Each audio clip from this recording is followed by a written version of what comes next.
제가 대학생 때의 일이었습니다. 저를 조금만 보셔도 아시겠지만 저는 참 내성적인 사람입니다. 그런 놀랍게도 대학생 때는 더 내성적인 사람이었습니다. 예전에 목사님들께서 이 설교나 강의를 하실 때에 사실 저는 내성적인 사람입니다 이렇게 이야기를 하면 어떻게 목사님이 되셔서 저렇게 거짓말을 잘 하시나 이렇게 생각을 했었는데 제가 그 중에 하나가 되었습니다.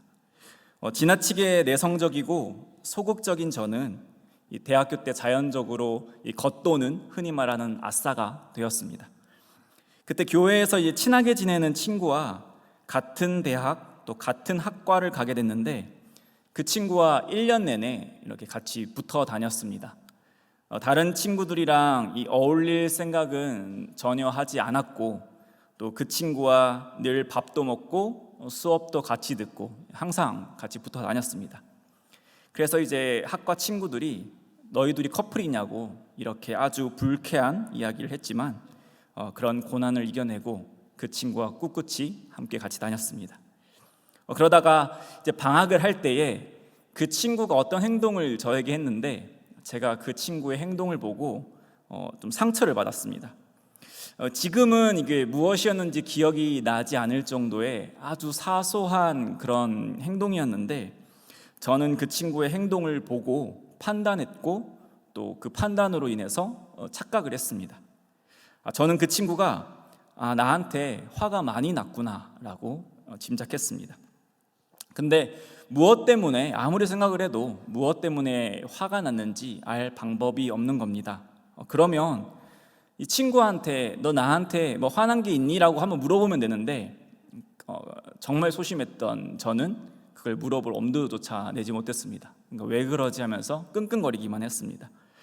때마침 또 그때가 방학이어서 매일 보던 그 친구가 일주일에 한 번 교회에서 보게 되니까 그 오해를 풀 길은 더 없어지고 점차 그 오해와 착각은 더 심해지기만 했습니다. 이 오해가 깊어지자 그 친구에 대해서 화가 나기 시작했습니다. 별것도 아닌 것 같고 나한테 화냈다면서 스스로 그렇게 생각을 하고 화가 나니까 그 친구를 미워하게 되고 미워하게 되니까 혼자 다시는 안 봐야지 하면서 마치 상상의 나래를 펼쳐갔습니다. 그러던 어느 날 교회에서 그 친구가 저를 불렀습니다. 야 이길복 이렇게 불렀는데 저는 순간 몹시 불안했습니다. 왜 그럴까? 이제 드디어 올 것이 왔나? 한판 싸우자는 건가? 이런 생각을 하고 있는데 그 친구가 너 나한테 화난 거 있냐라고 이렇게 먼저 물어보더라고요. 그때 저의 마음속에 있던 그 응어리들이 이렇게 와르르 무너져 내리는 것을 경험했습니다. 그러니까 오해였던 거죠. 오해는 산산이 부서져 버렸고 내가 착각을 해도 단단히 착각을 했구나라고 생각을 했습니다. 그러니까 그 모든 그 시간들이 저의 착각으로 인해서 있었던 일이었던 거죠. 그 친구는 정작 아무렇지도 않게 저를 대하고 있었습니다. 성도님께서도 저와 같이 살아가시면서 이런 착각을 해본 경험이 있으신가요? 착각을 하게 되면 이 방금 전에 제 상황과 같이 관계에 있어서 금이 가기 시작합니다. 저의 경우에는 감사하게도 잘 풀려서 괜찮았지만 이 잘 풀리지 않는 경우에 관계에 금이 가다가 결국 관계가 깨지기도 합니다. 상대방을 이해하지 못하고 오해해서 착각하듯이 피조물인 우리는 이 창조주이신 하나님을 완전히 이해하지 못해서 종종 착각을 하곤 합니다. 그런 연약한 우리를 위해서 하나님께서는 이 말씀을 통해서 우리에게 자신을 보이셨습니다. 나타나지 않으시면 하나님을 볼 수 없는 우리를 위하여서 친히 말씀을 주셨죠. 그런데도 우리는 착각을 합니다. 그리고 우리의 극착각 때문에 일방적인 나의 착각 때문에 하나님과의 관계에 있어서 금이 가기 시작을 합니다. 우리는 일방적인 착각으로 선하신 하나님을 악하다고 생각할 때도 있고 전능하신 하나님을 무능하다라고 생각할 때도 있습니다. 그러니까 전혀 사실이 아닌데도 말이죠. 나의 엄청난 착각입니다. 어떻게 하나님에 대한 이런 착각을 하게 되는 것일까요? 하나님과의 관계 속에서 나 중심적으로 생각하기 때문이라고 한번 생각을 해봅니다. 내가 원하는 바가 있습니다. 선하신 하나님이라면 내가 원하는 그것을 성공하게 해주셔야 된다라고 생각을 합니다. 그런데 실패를 맛봅니다. 그러면 하나님은 악하신 분인가 보다라고 나 중심적으로 생각하게 된다라는 거죠. 우리 집에 안 좋은 일이 일어났습니다. 하나님이 정말 살아계시다면 나를 이 안 좋은 일에서 지켜주셔야 하는데 못 지켜주시네. 나에게 안 좋은 일이 일어났네. 하나님은 무능하시다. 이렇게 나 중심적으로 생각하는 거죠. 나 중심적으로 생각한다는 것을 다른 말로 바꾸어 보면 내가 주인이다 라고 한번 바꿔볼 수 있을 것 같습니다. 내가 주인이기 때문에 내가 뜻하는 바대로 되어야 하는 거죠. 모든 일들이요. 내 삶도 그래야 되고 타인도 그래야 합니다. 심지어 하나님께서도 내가 원하는 대로 움직이셔야 한다는 거죠.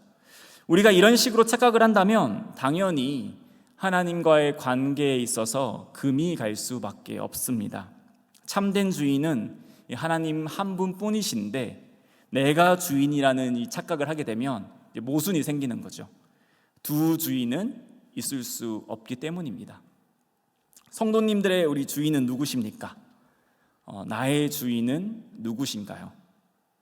당연히 하나님 한 분뿐입니다라고 우리는 이렇게 고백을 할 수 있습니다. 우리는 이 사실이 너무 당연하게 여겨지고 너무나도 잘 알고 있고 또 그렇게 믿고 살아가고 있습니다. 그러나 사랑하는 성도님, 오늘 말씀에 이 유다의 모습이 꼭 이러했던 것 같습니다. 유다도 하나님이 누구신지를 잘 알고 있었습니다. 그런데 오늘 말씀에서 보니 하나님께서 유다를 지금 고발하고 계십니다. 오늘 본문 26절에서 유다의 왕들 또 지도자들, 제사장들, 선지자들이 등장합니다. 이들은 나라의 중요한 자들입니다. 그런데 이들이 수치를 당했다라고 말씀합니다. 이 나라를 대표하는 이들이 수치를 당했다면 그 나라 전체가 수치를 당했다는 것과 마찬가지입니다. 그러니까 이 유다 나라는 수치를 당했습니다. 그런데 26절 앞부분에 보니까 수치를 당한 것이 도둑이 붙들리면 수치를 당한 같이라고 말씀하십니다. 그러니까 도둑이 붙들리면 수치를 당하는 이유는 도둑 그 본인이 죄를 지었기 때문이죠. 죄를 지었기 때문에 붙들리면 수치를 당하는 겁니다. 그러니까 유다도 그 어떤 다른 이유 때문에 수치를 당하는 것이 아니라 자기가 지은 죄로 인해서 수치를 당한 것임을 하나님께서는 분명히 말씀해 주고 계십니다. 그러면 유다가 어떤 죄를 지었길래 이렇게 수치를 당하는 것일까요? 우리 27절의 말씀입니다. 우리 27절의 말씀을 한번 같이 읽어보겠습니다. 그들이 나무를 향하여 너는 나의 아버지라 하며 돌을 향하여 너는 나를 낳았다 하고 그들의 등을 내게로 돌리고 그들의 얼굴은 내게로 향하지 아니하다가 그들이 환난을 당할 때에는 이르기를 일어나 우리를 구원하소서 하리라. 유다가 지은 죄는 바로 우상 숭배입니다. 그리고 28절을 보시면 너를 위하여 내가 만든 내 신들이 어디 있느냐? 그들이 내가 환난을 당할 때에 구원할 수 있으면 일어날 것이니라. 유다여 너의 신들이 너의 성읍수와 같도다 라고 말씀하시면서 유다 안의 이 우상의 죄가 아주 심각했음을 말씀해 주고 계십니다. 하나님께서는 분명히 하나님 외에 다른 신을 섬기지 말라고 하셨습니다. 그러나 유다는 이 10계명 중에 제 첫 계명도 지키지 못하고 있었던 것이죠. 유다가 저지른 이 심각한 죄 앞에 하나님께서 어떻게 대처를 하셔야 할까요? 당장이라도 이들을 쓸어버리셔야 하지 않겠습니까? 그들이 지은 죄에 합당하게 그 대가를 치루어야만 합니다. 그러나 하나님께서는 29절에서 말씀하는 것과 같이 유다를 사랑으로 때리십니다. 그러니까 사랑하는 자녀를 위해 회초리를 이렇게 드는 부모님들처럼 회초리를 들어서 유다를 때리시는 거죠. 또 선지자들을 보내셔서 유다 자신의 잘못들이 무엇인지를 깨닫게 하십니다. 그 잘못에 대하여 어떻게 이제 너희들이 해야 하는지 친절히 말씀도 해 주십니다. 그러니까 하나님은 유다를 쓸어버리지 않으시고 사랑으로 훈육하시는 거죠. 이런 하나님의 은혜에 유다는 어떻게 보답을 했을까요? 이 30절의 말씀과 같이 하나님의 회초리를 무익한 것으로 만들어버렸습니다. 또 사나운 사자가 삼키는 것처럼 하나님의 말씀을 전달하는 그 선지자들을 칼로 무자비하게 살해했죠. 그러니까 인자하시고 자비로우시고 노하기를 더디하시는 하나님께서 은혜를 베풀어서 지금 너희들이 행하고 있는 그 악에서 돌이켜 돌아오라라고 말씀하셨지만 유다는 하나님의 이 은혜를 완전히 무시해 버렸습니다. 왜 유다는 하나님의 은혜를 무시하고 우상 숭배를 포기하지 못했을까요? 우리가 보기에 왜 그렇게 미련한 짓을 벌이고 있는지 궁금합니다. 생각을 해보면 유다는 아마 착각했던 것 같습니다. 우상을 통해서 자신의 욕망을 이룰 수 있다라는 그런 착각 말이죠. 유다가 우상 숭배를 한 것은 그들이 신에 대한 열심이 남달라서가 아닙니다. 순전히 자신의 욕망을 이루기 위해서인 거죠. 우상이 자신의 욕망을 이렇게 채워줄 것으로 착각했습니다. 유다는 원했습니다. 물질적으로 풍요로워지기를 원했고 많은 자녀를 출산하기를 원했고 세상에서 성공하기를 원했고 약육강식의 세상에서 강자의 위치가 되기를 원했습니다. 이런 자신의 욕망들을 이루기 위해 유다는 하나님을 버리고 우상을 선택한 것입니다. 하나님을 버리고 우상을 선택한 것은 우상이야말로 유다에게 있어서 자신의 욕망을 이루어줄 아주 훌륭한 도구라고 생각했기 때문입니다. 그러면 다시 한번 우리가 생각해 보길 원하는데요.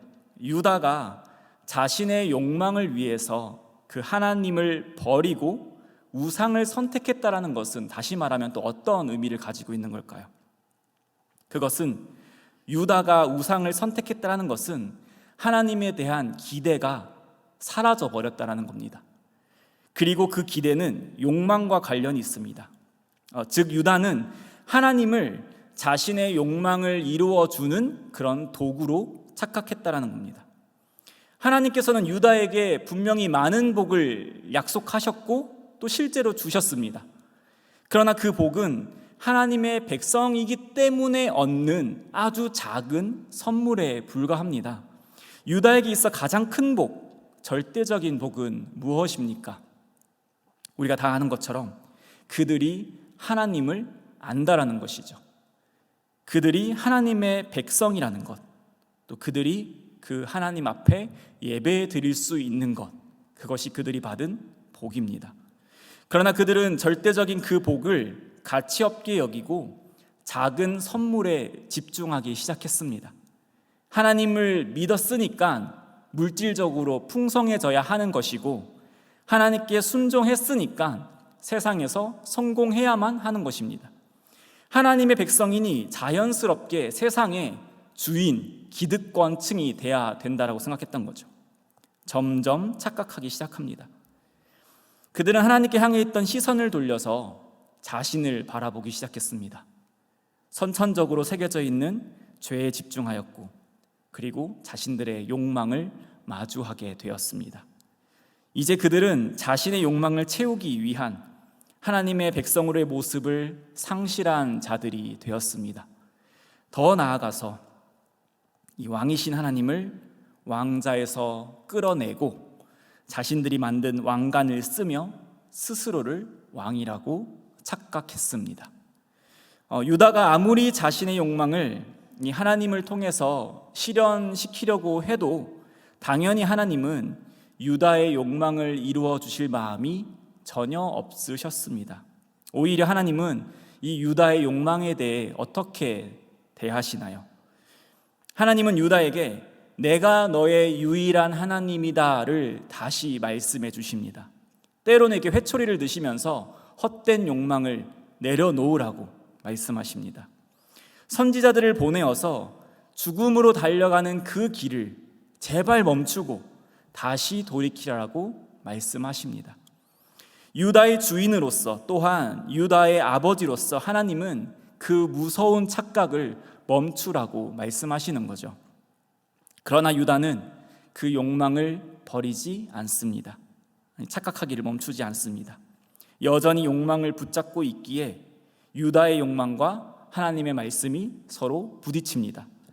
여전히 착각하고 있기 때문에 하나님과의 관계에 점점 금이 생기기 시작합니다.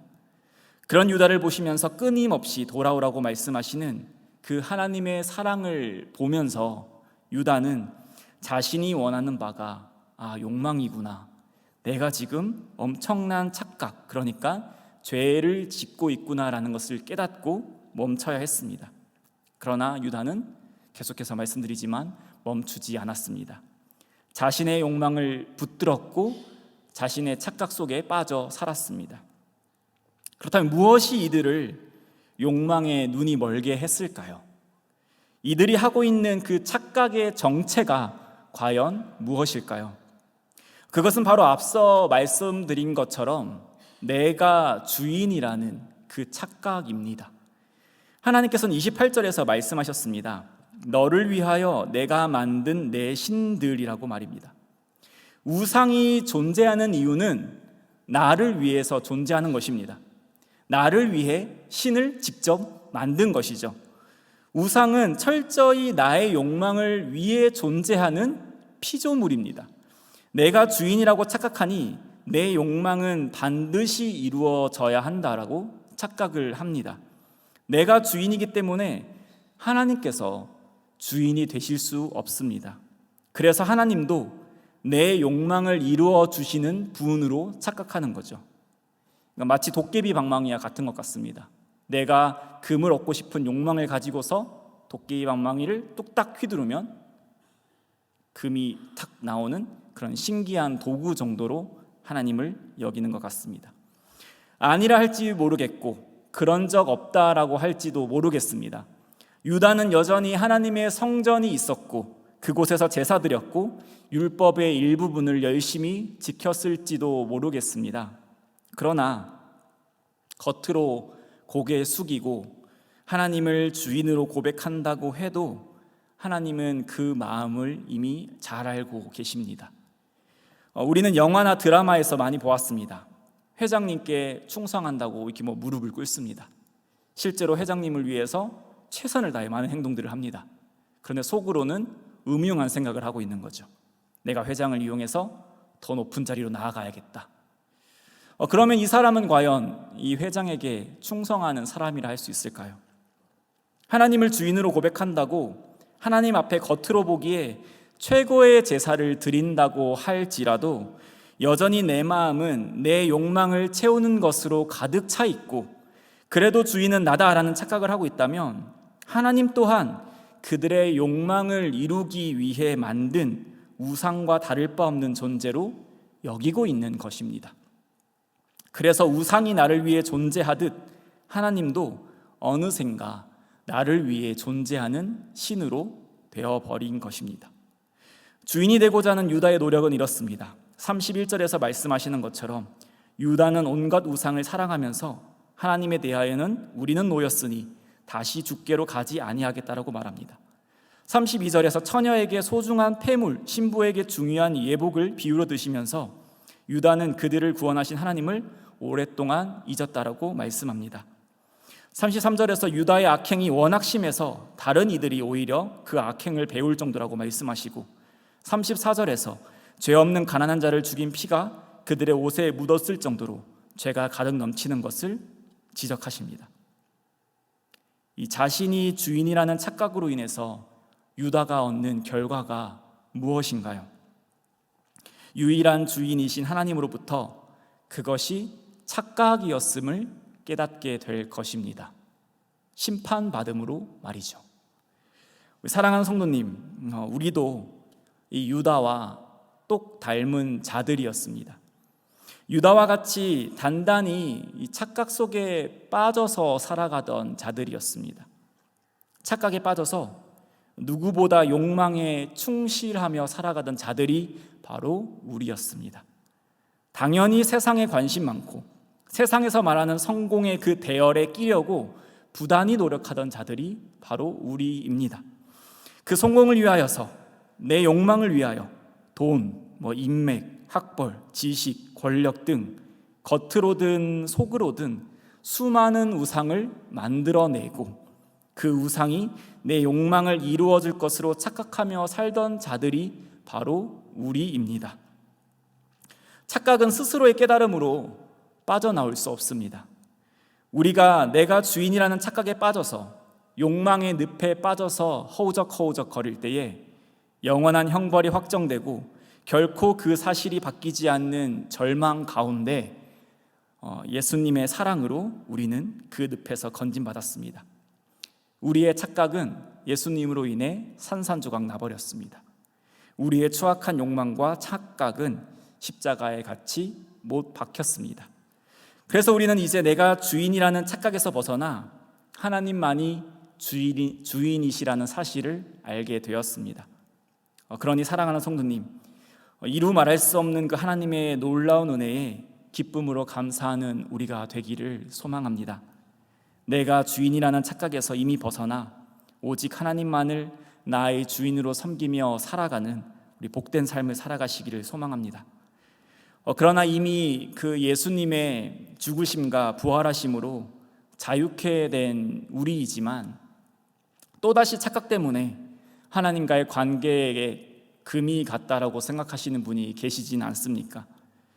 복음의 참된 의미를 깨달아서 하나님만이 우리의 참 주인이심을 잘 알고 있지만 어느새 진실은 조금씩 가리워지고 착각의 영역이 서서히 조금씩 커져가는 그런 상황에 또 놓여 있지 않으십니까?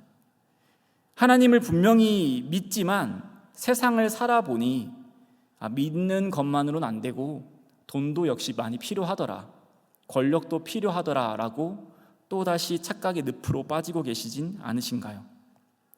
애당초 우리가 살아가는 세상에서 우리는 다수가 아닙니다. 예수님은 우리를 세상의 소금, 빛이라고 하셨습니다. 이미 세상이 밝은데 우리를 빛으로 보내시지 않으셨습니다. 우리는 소수이고 예수의 제자로 세상의 증오와 악의를 마주해야 합니다. 세상의 가치가 우리에게 넘어오려는 것을 끊임없이 우리는 경험하며 살아가야 합니다. 그러다 보면 또다시 내가 주인이 되려는 그런 시도를 하게 됩니다. 주인이 되니까 또 나의 욕망이 보이게 되고 내 욕망을 위해 살아가려고 발버둥치게 됩니다. 어느새 너무나도 무서운 착각을 하며 살아가는 우리 자신을 또 어느샌가 발견하게 됩니다. 그때 우리와 분명히 함께 하시는 성령님을 의지하시기를 소망합니다. 이미 사망으로부터 승리하시고 모든 죄에서 우리를 속량하신 그 예수님을 믿으시기를 바랍니다. 또 지금도 하나님의 크신 역사를 하나님의 계획 속에서 이루어 가시는 그 하나님 아버지의 전능하심을 믿으시기를 소망합니다. 하나님의 은혜 안에서 하나님에 대한 믿음으로 하나님의 말씀을 가지고서 싸워 이기시기를 소망합니다. 각자의 삶의 자리에서 예수님의 제자로 훈련받고 훈련받으신 것들을 기억하시며 또 행하시며 싸우시기를 소망합니다. 이미 예수님께서 이기신 싸움이기에 두려워 말고 우리 함께 믿음으로 한 걸음 한 걸음 내딛기를 바랍니다. 내가 주인이 되려는 착각을 물리치며 살아가는 삶으로 하나님께 영광 올려드리는 우리 모두가 되기를 주님의 이름으로 소망합니다. 우리 함께 찬양 드리겠습니다. 주의 도를 버리고라는 찬양인데요, 이 찬양을 가사를 생각하시면서 우리가 헛된 것들을 쫓고 있지 않았는지, 이미 구원받은 우리가 과연 무엇으로 살아가고 있는지를 다시 한 번 더 묵상하시면서 함께 하나님께 찬양 올려드리면서 나아가도록 하겠습니다. 함께 고백드리겠습니다. 우리 주의 도를 버리고. 주의 도를 버리고 헛된 꿈을 쫓던 우리들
함께 나눈 말씀을 생각하시면서 함께 먼저 기도드리겠습니다.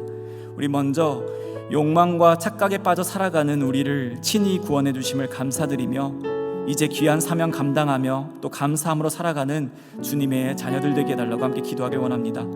계속해서 혹여나 주의 도를 버리고 착각에 빠져서 헛된 욕망을 또 쫓고 있었다면 주님 다시 은혜 주시고 그때마다 또 은혜 주셔서 온전히 주님의 제자들로 살아가는 자들 되게 해달라고 함께 기도하길 원합니다. 또 마지막으로 하나님께서 허락하신 그 일상의 자리에서 세상의 가치를 받아들이는 것이 아니라 소금과 빛으로 묵묵히 하나님의 영광을 드러내며 살아가는 자들 되게 해달라고 우리 이 시간 함께 기도드리며 나아가겠습니다. 함께 기도드리겠습니다. 하나님 아버지,